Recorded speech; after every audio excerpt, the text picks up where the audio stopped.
The idea is simple, has been studied for decades, and has broad support.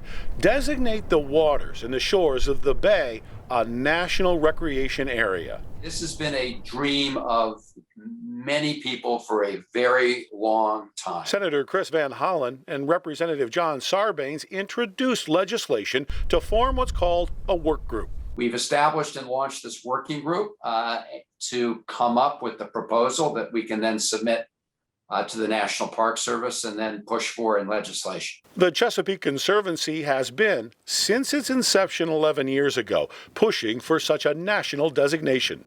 The Conservancy is one of the lead organizations advocating for a Chesapeake National Recreation Area. So this would be an official unit of the National Park System. It would create a park, a national park dedicated to the Chesapeake Bay. Such a national recreation area would be huge. The bay has over 11,000 miles of shoreline. Chesapeake Conservancy has been out in front and calling for this, and we've recruited dozens of other organizations and almost 100 individuals in total that have all united together that are advocating for a Chesapeake National Recreation Area. There are 30 groups represented in the work group, from huge entities like the states of Maryland and Virginia to smaller groups like watermen's associations. So these are all the important stakeholders that we want in the room to shape this vision and make sure that it's meaningful and appropriate for the Chesapeake Bay. This is the kind of group that you need to bring around a table. This is incredibly important. This is a legacy effort for the Chesapeake Bay.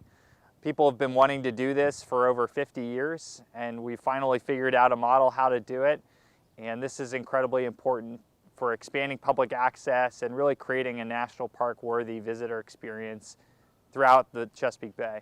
If the work group succeeds in turning this idea into law, the National Park Service would then be able to acquire land for multiple parks on the bay. So our goal is to have multiple centers, multiple hubs throughout the bay that represent the incredible diversity of landscapes that we have here and the incredible communities and diverse cultures we have here. Then I do think that we'll be able to get the support from our majority of our colleagues. I don't see this being partisan in any way, shape, or form.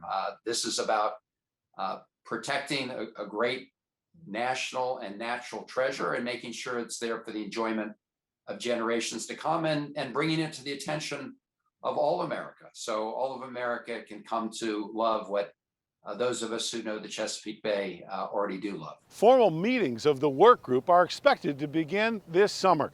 I'm Schuh reporting for Chesapeake Bay Media's Bay Bulletin.